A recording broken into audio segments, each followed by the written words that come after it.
Party Telangana Pandit Deen Dayal Upadhyaya ప్రశిక్షణ మహా అభియాన్ 2026 మండల ప్రశిక్షణ శిబిరం నవాపేట మండలంకు సంబంధించి జడ్చర్లలో ప్రశిక్షణ కార్యక్రమం జరిగింది. ఈ కార్యక్రమంలో పార్టీ సంస్థాగత నిర్మాణం, కార్యకర్తలకు మార్గనిర్దేశం చేయడానికి జిల్లా అధ్యక్షులు శ్రీనివాస్ రెడ్డి మరియు ముచ్చర్ల జనార్దన్ రెడ్డి, పార్లమెంట్ ఇన్ఛార్జ్ బాలత్రిపుర సుందరి, జిల్లా ప్రధాన కార్యదర్శులు రమేష్, రాజేష్, అయ్యగారి ప్రభాకర్ రెడ్డి, వివిధ మండలాల అధ్యక్షులు, మండల అధ్యక్షులు లక్ష్మీనారాయణ, బీజేపీ సీనియర్ నాయకులు మేటి కృష్ణారెడ్డి, కొల్లూరు కౌన్సిల్ శ్రీనివాస్, వివిధ మండలాల సీనియర్ నాయకులు పాల్గొన్నారు. 16వ తారీఖున మన ప్రధానమంత్రి నరేంద్ర మోడీ గారి ఆధ్వర్యంలో చారిత్రాత్మక ఘట్టం చోటు చేసుకుంటున్నారు. ఇంతకుముందు ఎన్నో గవర్నమెంట్లు వచ్చినాయి, ఫెయిల్ అయిన గవర్నమెంట్లు ఉన్నాయి, సుపరిపాలన చేసిన గవర్నమెంట్లు ఉన్నాయి. ఎవరు కూడా ఒక అంత బోల్డ్ స్టెప్ తీసుకునేలాగా ఎవరు కూడా ప్రతిపాదన చేయలేదు. ఇది ఒక చారిత్రాత్మక ఘట్టం. మహిళా సాధికారిక బిల్లు అనేది మన రేపు 16వ తారీఖు పార్లమెంట్లోని ప్రవేశపెడుతున్నారు. పోతులూరి వీరబ్రహ్మణ్ గారు ఇంతకుముందు చెప్పినట్టు నిద్ర లేచింది మహిళా లోకం అన్నట్టు ఆ మాటని నిజం చేస్తూ మహిళలు ఈరోజు ఇంటినే కాకుండా ఇంటిని ఎంత సమర్థవంతంగా నడుపుతారో మన దేశాన్ని కానీ మన రాష్ట్రాన్ని కానీ కూడా అంత సమర్థవంతంగా నడపగలరు అని ఒకే ఒక్క మంచి ఆలోచనతోని మన ప్రధానమంత్రి నరేంద్ర మోడీ గారు ఈ బిల్లు అన్నది ప్రవేశపెట్టడం జరుగుతుంది. ఈ బిల్లుకి అందరూ అంటే నాకు తెలిసి చదువుకున్న వాళ్ళు, విద్యావంతులు 7 తారీఖు నుంచి కూడా నెల 14 తారీఖు వరకు భారతీయ జనతా పార్టీ యొక్క మండల స్థాయిలో ప్రశిక్షణ తరగతులు నిర్వహించడం జరిగింది. ఈ ప్రశిక్షణలో మండల స్థాయిలో మండల కార్యవర్గం, బూత్ అధ్యక్షులు, ఆ పై స్థాయి నాయకులు ఈ యొక్క ప్రశిక్షణ వర్గంలో పార్టిసిపేట్ అవుతారు. ముఖ్యంగా ఎవ్రీ 3 ఇయర్స్ ఒకసారి కొత్త కమిటీలు ఏర్పడిన తర్వాత ప్రతి కార్యకర్త కూడా కొత్త వాళ్ళు పార్టీలోకి వస్తుంటారు. కాబట్టి ప్రశిక్షణ తరగతి నిర్వహించడం అనేది ఆనవాయితీగా జరుగుతున్నటువంటి పరిస్థితుల్లో ఇక్కడ కూడా ఈ యొక్క నియోజకవర్గంలో గతంలో మిడ్జిల్ ప్రాంతంలో 4 మండలాలు, ఇక్కడ మిగతా ఇంకా కొన్ని మండలాలు రేపు కానీ ఎల్లుండి కానీ పూర్తి స్థాయిలో కంప్లీట్ అయితే దీంట్లో ముఖ్యంగా భారతీయ జనతా పార్టీలో కార్య విస్తరణ, భారతీయ జనతా పార్టీ సైద్ధాంతిక భూమిక, భారతీయ జనతా పార్టీ చరిత్ర, వికాసం అనే అంశాలపైన ప్రతి కార్యకర్తకు అవగాహన ఉండాలనే యొక్క ఉద్దేశంతో సీనియర్ నాయకులు, అవగాహన ఉన్నటువంటి రాష్ట్ర నాయకులు, ఆ యొక్క సబ్జెక్టు ఎక్స్పర్ట్స్ ఉన్నటువంటి రాష్ట్ర నాయకుల్ని పిలిపించి మార్గదర్శనం చేసే విధంగా ఈ యొక్క ప్రశిక్షణ తరగతులు నిర్వహించడం జరుగుతుంది. ఈరోజు కూడా ఇక్కడ జడ్చర్ల రూరల్, బాల్నగర్, రాజాపూర్, నవాపేట మండలాలకు సంబంధించినటువంటి కార్యకర్తల యొక్క ప్రశిక్షణ వర్గంలో పార్టిసిపేట్ కావడానికి వచ్చినటువంటి సందర్భంలో ముఖ్యంగా ఈ ప్రశిక్షణలో కొన్ని అంశాలపైన కొన్ని నిర్ణయాలు కూడా తీసుకోవడం జరుగుతుంది. అనేక అంశాలు సైద్ధాంతికంగా ఉన్నప్పటికీ కూడా ఒక అంశం ఎడ్యుకేషన్స్కి సంబంధించింది. ప్రభుత్వం యొక్క వైఫల్యాలపైన ఎడ్యుకేషన్స్ ఏ విధంగా నిర్వహించాలి, ప్రభుత్వ వైఫల్యాలు ప్రజల్లోకి ఏ విధంగా తీసుకెళ్లాలి, కేంద్ర ప్రభుత్వం ఇస్తున్నటువంటి అనేక నిధులు రాష్ట్రంలోకి వస్తున్న సందర్భంలో వాటిని ఏ విధంగా ప్రజలకు తెలియజేయాలి అనే యొక్క ఉద్దేశంతో ఎడ్యుకేషన్స్ కూడా ప్లాన్ చేయడం జరుగుతుంది. ముఖ్యంగా ఈ ప్రాంతంలో జడ్చర్ల ప్రాంతంలో రాబోయే కొన్ని రోజుల్లో జడ్చర్ల మున్సిపాలిటీ ఎలక్షన్స్ కూడా రాబోతున్నాయి.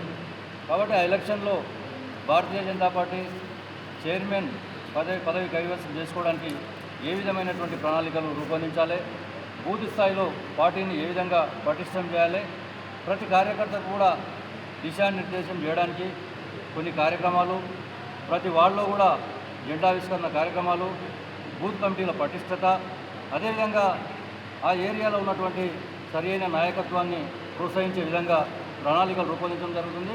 ఖచ్చితంగా రాబోయే రోజులలో జడ్చర్ల మున్సిపాలిటీని భారతీయ జనతా పార్టీ కైవసం చేసుకునే విధంగా భారతీయ జనతా పార్టీ ప్రణాళికలు ఉంటున్నాయి. అదేవిధంగా ఈ నియోజకవర్గంలో అనేక ఏరియాలో కేంద్ర ప్రభుత్వం ఎన్ఆర్జీఎస్ వర్క్స్ ఇస్తున్నప్పటికీ కూడా విలేజ్ టు విలేజ్ మధ్యలో రోడ్స్ అయితేనేమి చాలా ప్రాంతాల్లో రోడ్లు పోయినప్పటికీ కూడా ఈ యొక్క ప్రభుత్వం పట్టించుకున్న కారణంగా ఒక సర్వే జరుగుతుంది.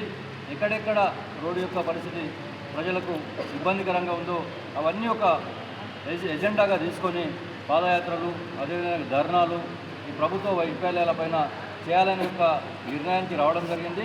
రాబోయే కొన్ని రోజులలో ప్రశిక్షణ వర్గాలు, అదేవిధంగా ఈ మహిళా సాధికారత పైన కొన్ని కార్యక్రమాల తర్వాత ఈ గ్రౌండ్ లెవెల్లో పరిస్థితులపైన లెజిస్లేషన్స్ తీసుకోవాలని చెప్పి నిర్ణయించుకోవడం జరిగింది. కాబట్టి దానిపైన మొత్తం భారతీయ జనతా పార్టీ నియోజకవర్గంలో ఉన్నటువంటి నాయకులు, కార్యకర్తలు ఒకతాటిపైకి వచ్చి ఏ ప్రోగ్రాం ఇచ్చినా విజయవంతం చేయడానికి కూడా అందరూ ముందుకు వస్తున్నారు. కాబట్టి రాబోయే కొన్ని రోజులలో అటువంటి లెజిస్లేషన్స్ ప్లాన్ చేస్తున్నాం. దానికి కూడా మీ యొక్క సహకారం అవసరం ఉంది. మీరు కూడా దానికి సహకరించాల్సిందిగా విజ్ఞప్తి చేస్తున్నాం. కాంగ్రెస్ పార్టీ సంవత్సర కాలంలోనే వాళ్ళు ఎక్కడ చూసినా అవినీతి, ఏడ చూసినా అబద్ధాలు, ఎక్కడ చూసినా నీతులు, ఏడ చూసినా అభివృద్ధి లేదు. ఎక్కడ కూడా వీళ్ళు తలెత్తుకొని ఎమ్మెల్యే గురించి చెప్పాలంటే ఎలక్షన్ల ముందర వాగ్దానాలు లెక్కలైనా తీసుకుంటూ పోయి ప్రతి ఊరికి నీళ్ళు కట్టిస్తా, అభివృద్ధి చేస్తా, రోడ్డు లేక రోడ్డు వేస్తా, ఇల్లు లేని దగ్గర ఇల్లు కట్టిస్తా అన్నీ చెప్పేసి అలా సారపాటు చెప్తాను. షిఫ్ట్ చేస్తా ఉంది అని ప్రజలు చెప్తావు. బయట ఎన్నో జిల్లాకి ఫోన్ చేస్తావు, ఏమైనా మీ ఎమ్మెల్యే ఇంత మాట్లాడుతుందని చెప్పేసి 119 మంది ఎమ్మెల్యేల మన ఎమ్మెల్యే గారు వెరైటీ ఎమ్మెల్యేని పేరు పెట్టి రోజు ఒక సంచలనం ఉండాలి, ఆయనకు రోజు ఒక గొప్పతనం ఉండాలనుకుంటుంది. కానీ అది సిగ్గుసేట్ అని చెప్పేసి నేను తెలియజేస్తాను. ప్రజలకు దిశానిర్దేశం ఎట్లా ఉండాలంటే భావి తరాలకు పనికొచ్చే విధంగా నువ్వు చేయాలి. అది పక్కన పెట్టేసి అలా సారదాగానే 100,000 బతారు, అన్నీ అబద్ధాలు. ఇసుక గురించి మాట్లాడినావు, ఒక గంప ఇసుక తగ్గిపోతున్నా వచ్చి ఆపుతాను. ఇక టిప్పర్ల కొద్ది ఇసుక వేల టిప్పర్ తగ్గిపోతూ ఉంది. సామాన్యమైన రైతులు ఎవరైనా చిన్న సన్నకారు ఎవరైనా చిన్న కంపౌండ్ వాళ్ళు పెట్టుకోవాలంటే, ఒక ఇల్లు కట్టుకోవాలంటే, ఒక బాత్రూమ్ కట్టుకోవాలంటే, ఎక్కడైనా ఒక ట్యాప్ ఇసుక కావాలంటే పోలీసు వాళ్ళు ఏదైనా వచ్చి ఆఫీస్ కేసులు చేస్తూ ఉన్నారు. ఏం చేస్తున్నాము? ఇదేనండి పరిపాలన. దీని మీద యుద్ధం చేస్తాం, నిలదీస్తాం, రాస్తారోగాలు చేస్తాం, పాదయాత్రలు కూడా చేయబోతున్నాం. ఇలా 2 ప్రభుత్వాలు కూడా గతంలో నడిచినాయి. మీకు ఓట్లు అడిగే నైతిక హక్కు లేదు. రాబోయే రోజుల్లో బీజేపీ పార్టీ మాత్రమే దీన్ని సరిదిద్దగలదు. మన ప్రాంతాన్ని మనం కాపాడుకోవాల్సిన అవసరం ఉంది. ఇలా ఎన్నో మాయమాటలు చెప్పి, ఎన్నో అబద్ధాలు చెప్పి, ఎన్నో మోసపూరిత హామీలు ఇచ్చి ఇవాళ నాకు అయితలేదని చెప్తా ఉన్నావు. నేను ఇదే మీడియా మిత్రుల దగ్గరికి వచ్చి మీకు ఒక సూచన చేస్తా ఉన్నా. సీఎం గారు, నేను సీఎం పదవి అంటే ఏమో అనుకున్నా, కానీ ఇంత ఇబ్బందికరంగా ఉంటుందని అనుకోలేదు, ఇంత ముళ్ళగీయటమని అనుకోలేదని చెప్పేసి, సారీ నేను తప్పైందని చెప్పేసి, నేను ఈ వాగ్దానాలు ఇచ్చినా క్షమించడం అని చెప్పేసి ఒక మాట చెప్పినట్టయితే మన తెలంగాణ ప్రజలందరూ నేను క్షమిస్తారు. అభివృద్ధి మీద దృష్టి పెట్టు. ఇవాళ సెక్రటరీలో ఏం జరుగుతూ ఉంది, కలెక్టర్ ఆఫీస్లో ఏం జరుగుతూ ఉంది, మార్పు అని చెప్పినాం. ఏం మార్పు వచ్చింది? ఇలా ఒక మండలంలో ఒక వైన్ షాప్ ఉంటే 2 చేసాం. ఇది మార్పా? ప్రతి విలేజ్లో 10 దుకాణాలు ఉంటే 10 దుకాణాల్లో ఇవాళ మంది అమ్ముతూ ఉన్నారు, సరాయి అమ్ముతూ ఉన్నారు, లిక్కర్ అమ్ముతూ ఉన్నారు, బీర్లు అమ్ముతూ ఉన్నారు. యువత మొత్తం తప్పుదారి పట్టిస్తూ ఉన్నారు. యువత ఇలా కళ్ళు తెరవండి, ప్రజాపాలన వైపు చూడండి. పేర్లేమో గొప్ప గొప్ప చెప్తారు, చేసే పనులేమో శూన్యం. ఈరోజు సామాన్యమైన రైతులకు, సామాన్య జనాలకు ఎంత ఇబ్బంది కలుగుతుందో అందరు గమనిస్తూ ఉన్నారు.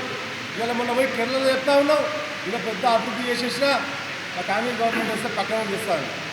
ఇవాళ భారతదేశంలో ఉన్న అన్ని రాష్ట్రాలలో ఆర్థిక పరిస్థితి, ఆర్థిక వ్యవస్థ ఎలా ఉందో మీరు అందరూ గమనించాలి. ఇవాళ బీజేపీ పరిపాలిత ప్రాంతాలు ముందుకెళ్తూ ఉన్నాయి, అభివృద్ధి వైపు చూస్తూ ఉన్నాయి. మీరేం చేస్తూ ఉన్నారు? ఇచ్చుకో, పుచ్చుకో, దంచుకో, దొరికినంత దాచుకో. ఇది పాటిస్తూ ఉంది. నేను చెప్పే మాటలో అబద్ధం ఉంటే రిపీట్కు రాండి, మాట్లాడదాం. ఎవరైనా తప్పు పడితే రాండి, నేను సమాధానం చెప్తా, ప్రూఫ్తో పాటు చూపిస్తా. ఇవాళ సెక్రటరియట్లో ఆర్థిక శాఖలో ఎంత అవినీతి జరుగుతూ ఉన్నది. ఒక చిన్న పని చేసే పాపాన పోతలేరు మీరు. పాదయాత్ర చేసాం, రోడ్లు బాగాలేవని చెప్పేసి మండలం నుంచి జిల్లా కొనికే రోడ్లు లేవు, మట్టి రోడ్లు, గుంత రోడ్లు. మనం చూస్తే మన దగ్గర గంగాపురం నుంచి లింగంపేట వెళ్తూ ఉంటే మొత్తం మట్టి కంకర తిని రైతులు, చిన్న చిన్న పిల్లలు, స్కూల్ పిల్లలు ఇబ్బంది పడతారు. యాక్సిడెంట్లో చచ్చిపోతారు, కింద పడతారు, తలలు పగిలిపోయి హాస్పిటల్ చేస్తారు. దాని మీద దృష్టి లేదు నీకు. సార మీద మాట్లాడుతూ ఉన్నావు. మానుకోయిగా తెలుగుగా మాట్లాడుంటే అందరు క్షమిస్తారు, ఆడికి బంద్ చేయి. ఇక ముందు పరిపాలన మీద దృష్టి పెట్టు.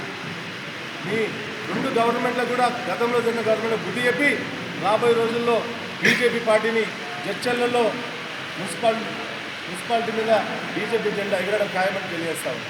రేపు జరగబోయే ఎంపీటీసీ, జెడ్పీటీసీ ఎలక్షన్లో కూడా అంతటా కూడా బీజేపీ చూస్తూ ఉన్నారు.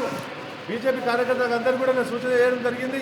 ప్రతి కుటుంబంకి వెళ్ళండి, ప్రతి ఓటర్ని కలవండి, ప్రభుత్వం చేస్తున్న అవినీతి మీద చెప్పండి, వాగ్దానాల మీద మాట్లాడని చెప్పడం జరిగింది. రేపటి నుంచి మేము కార్యాచరణ చేపడతా ఉన్నాం. అందరం కలిసికట్టుగా పనిచేసి ఈ గవర్నమెంట్కి బుద్ధి చెప్పి మమ్మల్ని మేము రక్షించుకోవడానికి ప్రయత్నం చేస్తామని తెలియజేస్తాం.